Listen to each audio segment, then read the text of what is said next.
Good day, fellow investors. Value investing makes money, but differently. Over the last weeks, I have been pounding that in this super bubble, value investing is the way. And on this interview that I did, there was a great comment how the markets can keep on going, and that if you never pay more than a 15 times P ratio, you will lose a lot of gains. We discussed also in our value investing quadrant, I think the market now is too expensive, it is risky. There are some value investments where you can be invested, and why invest in some companies that have an earnings yield of 10% while the S&P 500 is returning 12 to 13? The S&P 500 has an earnings yield of 3%. If people tell you stocks return 10% forever, that's wrong. Stocks return on average 10%, but there are many times where stocks are very bad.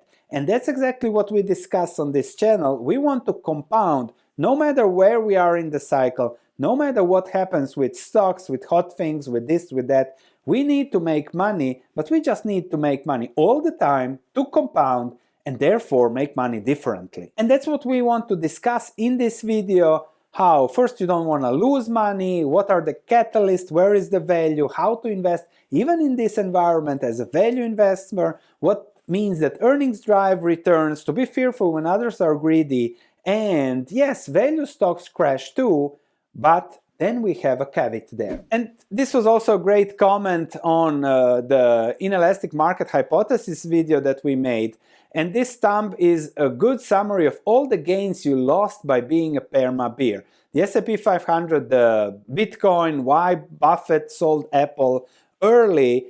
And again, it seems that investing with the fear of being a bubble may hurt long-term gains in the stock market. It's a bubble, you're trying to make money or you're trying to be right. I'm just trying not to lose money, and that's what we're going to discuss. That's the essence of value investing, so we make money, but differently. And the first goal is don't lose money. As would Warren Buffett say, never lose money, never lose money, never lose money. That allows for long-term compounding. And I want to show you something very interesting. This is the lists of the richest people in the world. Warren Buffett is at number 6, poor guy, right? But let me look at Berkshire, let me look at the price to book value. If I apply this price to book value, Warren Buffett has, yes, this wealth in Berkshire stock, and this wealth in book value, mostly in cash now. 28.3% of his money is in cash. And if I apply the same methodology to Elon Musk, to his value, to the Tesla price to book value, Elon Musk has only 19 billion in equity, the value created over time. He is the richest, yes, but that is much less than Warren Buffett. And Warren Buffett actually, in tangible equity value created, is almost 5 times richer than Elon Musk. And it's a game of value, not valuation. That is the essence of value investing. Yes, you can get richer here, but I want to build value, and I'm going to show you how we built value this year, just differently. This is my research platform, and these are the purchases on my model portfolio at the beginning of this year. I do a purchase every month. That's how we invest a little bit. We check where are the cheap pockets, and then we buy. And everything went for 4 months into Liberty Global. And the market capitalization of Liberty Global was 6 billion at that moment in time. Then I looked at the company. There were all these telecommunication, it's a holding company, telecommunication stocks in the UK and Europe. And I just thought 6 billion market cap, the value of those companies was 20 billion to a private owner, so I was buying at a 75% discount to the value. Then Liberty Global said, okay, I'm going to spin 20% of my EBITDA in a new company, and that is where you get, this is Swiss francs, 3 billion in dividends from a spin-off. 3 billion is 50% dividend. Liberty Global, from when we were buying, I'm not missing on gains.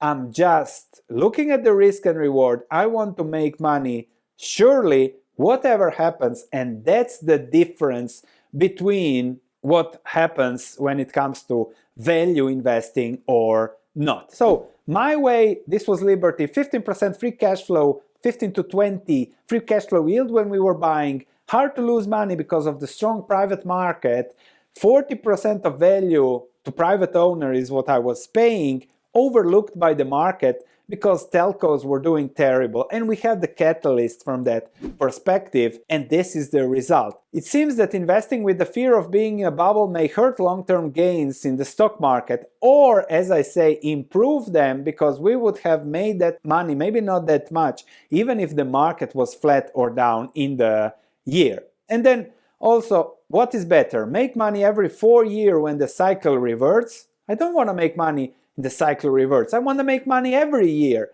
Or just following the leaders, the hot teams, where you make money constantly. The turtle versus rabbit competition. Depends on what cycle you are looking at. Let me show you a few cycles, and perhaps you will understand why am I always so about value investing and the risks of the bubble. This is the Shiller P ratio. We are now here, which can be compared to this, and to this. If we look at returns from 1929, 1968, 2000, and we'll see about now, this was 25 years of zero, 85% down. 25 years of zero, 76% down. 15 years of zero, 60% down adjusted for inflation. And we are now here. Good luck, my friends.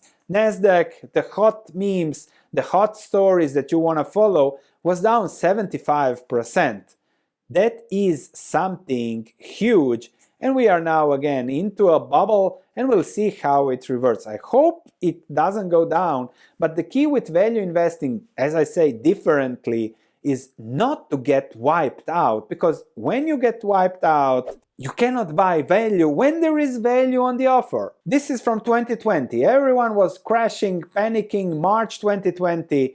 Look at this. Portfolio addition 3 March, 13 March portfolio purchase, 20 March purchase. This is again from my research platform. 6 April purchase. Again, completion, 100% invested, going into leverages there if there are more opportunities. I will tell you how to become rich, Warren Buffett. Be fearful when others are greedy, be greedy when others are fearful. Focus on value, and if things go wrong, I'm okay. That's why I'm pounding constantly. Thank you for the comments, but this is what I do. If we focus on value, if things go wrong, will we continue to eat?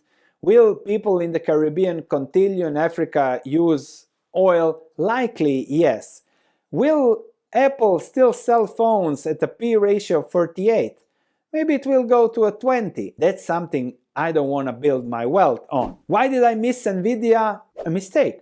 Okay, I cannot be on every winner.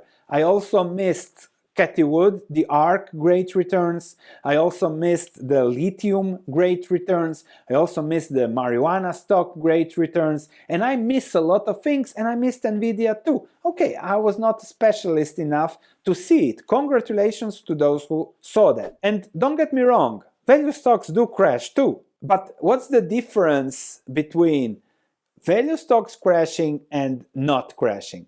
If the S&P 500 goes back to this, let's say a normal level P ratio of 10 on the earnings now, then you are happy, because if you invest $6,000 per month now, you can buy one S&P 500.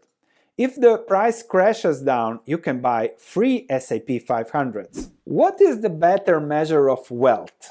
Having $6,000 in one S&P 500 or 3 S&P 500s. So value investors, again, make money differently. We are happy when things go lower because we can reinvest our dividends, our cash flows, our income into owning more of the same thing. The S&P is great, but if I can buy 3 instead of 1, what will increase my long-term wealth? This is the key component of investing. You can look at stock prices and cheer. Everybody's cheering stock prices going up. Everyone is happy. Everyone feels rich. Idiots. Idiots. Because when it comes to building wealth, If you're 30 years old, you made money on Bitcoin, you made money on this, you still have 30 years to build your long-term wealth, and you are now paying 3%. You're paying 30 times earnings for an index. You build wealth by owning 30 S&P's 500s, not 10. That's how you build wealth.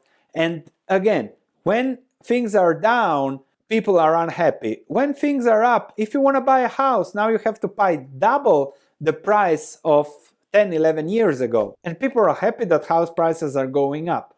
That's counterintuitive for us value investors. When prices are down, look, everything is cheap, then you run in and buy. Not now when everything is going up. Yes, you feel rich for a while, but that has nothing to do with value investing. We can go on and go on. It's just different. When something crashes, you reinvest the dividend yield, you buy more of the same thing, thus you have more wealth. You have more ownership, not measured in dollars. It's just different. If you feel with it, stick to the channel. If not, thanks for watching. Every time you, not value investor, watch a video, we make some money for our charities, which is positive. So thanks. I'll keep reading your comments. I'll keep ruffling your feathers. No problem. We make money and we'll keep on compounding just differently from the market. That's what we do. I have no problem in being different. And thanks for watching. See you in the next video.